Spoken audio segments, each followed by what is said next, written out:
how's it going, guys? My name is Zach with the Movie Castle, and today we're going to be taking a look at Monsters. This is Season 1, Episode 15, and this one's entitled The Mother Instinct.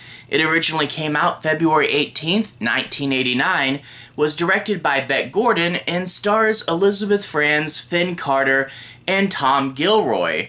Overall, this is a pretty well-made and fairly interesting episode, but there was one major problem with it that kept me from getting invested.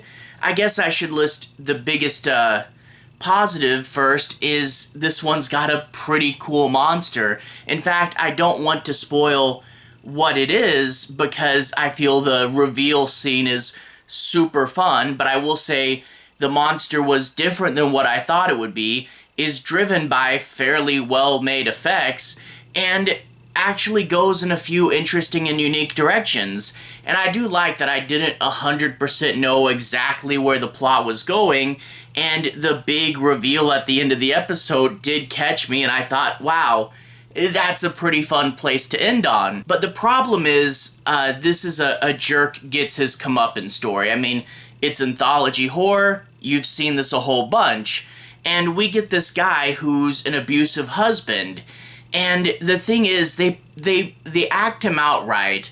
They write him right. The idea is that he's a deceiver and a manipulator, and in turn he can play charming really well, but we know he's bad. And I didn't want to follow him. I didn't like watching the episode because he was in it. And granted, the episode, we're not supposed to like him. He's the bad guy. We're supposed to be rooting for him to get his comeuppance, but I didn't want to follow him. I didn't like him. And the problem was not the portrayal or the writing, but the character-audience relationship. Even if a character is bad or, even just downright evil, we should be invested in their story and wanting to see what happens next. And for me, I was just like, can he get his comeuppance yet? He's on screen, I don't like that. Can we please just feed him to whatever creature we got growing back there?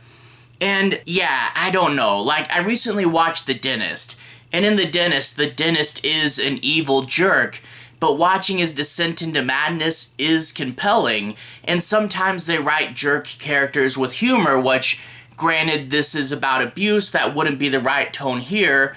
So I don't know. I think maybe if they had kept the abuse a secret from us, the idea he's charming and he's a deceiver, if we didn't know about the abuse right away and he had tricked us, then the reveal of watching him be darker and darker and catching us off guard and seeing how we ourselves were deceived, that would have been more interesting. But just knowing that he's abusive right off the bat, it just makes me want to skip to the end and watch this guy get what's coming to him, and it wasn't fun to watch. Overall, it's a well-made, creative episode, and I really did love the creature in here, but yeah, it's just I couldn't get behind the jerk element. I didn't like to follow this guy, and he kind of ruined the episode for me. Maybe that's just me.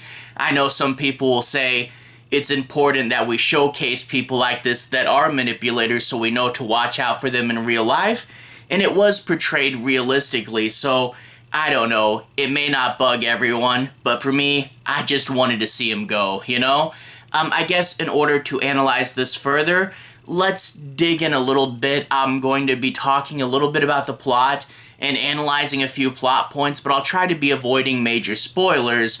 But without further ado, let's dig into this episode a little bit. We open up with an old woman who is in a wheelchair in her garden. It's like a greenhouse, and she's got all these plants in there, and her daughter walks up to her, and she can see the daughter has a bruise on her face, and she says, "He's here. You only come when he tells you to come here," and in turn he must be asking for money. And he comes in and he jokes, about the bruise. He's like, "Oh yeah, I tried to sell her for money or something." And it's, I get like the humor as a deflective tool, but man, when it's already right out there, you know, I could get if it was more of a clue and less of a spelling out, and then the humor were to deflect from it. Yeah, no, that humor is not going to cover up once it's already out there. But that is a thing that he does and that people do use in real life. Deflecting and diminishing with humor, winning you over by being charming, and, you know, there is an interesting dichotomy with him portraying himself as someone who's suave and nice, when in reality everyone knows that he is downright evil. But he also will manipulate, twist people's words, find the way that he can, you know, say, hey, you want to do this for me because of this reason I just made up for you, you know? So he is realistic, he is manipulative. If you see this guy in real life, watch out for him. But eventually we find out that he is short $8,000 and wants to get this from the mom. And I will say, he calls the mother-in-law Ma, kind of as a subconscious way to wiggle himself in there. But when I just turned the episode on and I know these characters for less than a few minutes, and both of them are referring to the old woman as mom, it makes it seem like they're brother and sister, and just a little bit confusing. Don't have him do that because, like, I just saw these characters, I don't know who they are, but he's calling her Ma to try to win her over because he needs money. And he needs this money because of gambling, and apparently he also spends it on other women, and it's implied that he only married the daughter for her money because apparently the mother-in-law is rich. And that's all this terrible stuff, and you're like, man, why is she still with him? But I get, yeah, real-world manipulators, they get their hooks in you, but yeah, it is frustrating. But eventually, things will get kind of violent. He'll slap the wife in front of her mother, and that's when the old woman gets out of her wheelchair and knocks him over. And honestly, the episode should have ended there with her hulking out and beating this guy to a pulp. It would have only been about 5 minutes long and lacked any explanation, but I would have been fine with that. But she basically says, oh, in my garden, I found this melon with a special enzyme. It enhances my muscular strength, but it doesn't last for forever. Now, granted, she just pushed this guy over, and he's still conscious, and he can still hear all this, so the writers have to quickly come up with, oh, but you can't use it on your own because you don't know the proper dosage and you can hurt yourself. Well, that's a ride around. I guess that works. Well, of course, he's going to say we should make money off of this. We should go into business together. Think of your daughter and what will happen when you're gone. And I'm like, valid point. Money is important, but why do I have to go into business with you? You know, business, that's great. I'm going to go see a professional and not go to the person who's abusing my daughter. Dude, once you play that hand, I'm never going to trust you again. But anyway, they stay the night, and they're of course going to try to steal the melons when we will find out what the monster's gimmick is. I won't say what they are, but obviously it's not a spoiler that there's a monster in a show called Monsters, but it's a really fun reveal, and they're going to have to figure out just what's going on in this garden and how they can, you know, get around it. And like I said, the monster side of this episode is way stronger, and I absolutely love the monster here. It's pretty cool. So overall, yeah, an episode that mainly works. It has a lot of good stuff going on for it.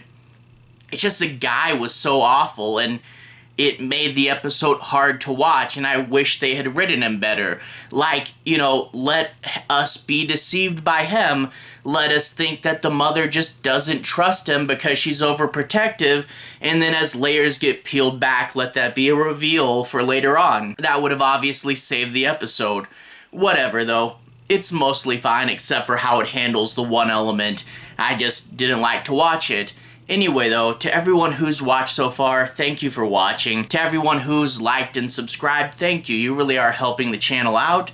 I'll leave a relevant playlist on the bottom. This should be my Monsters playlist, where you should be able to find my reviews for the past episodes of this series. Anyway, have a good day. I'll see you guys again very, very soon. Relevant playlist on the bottom. Have a good day now.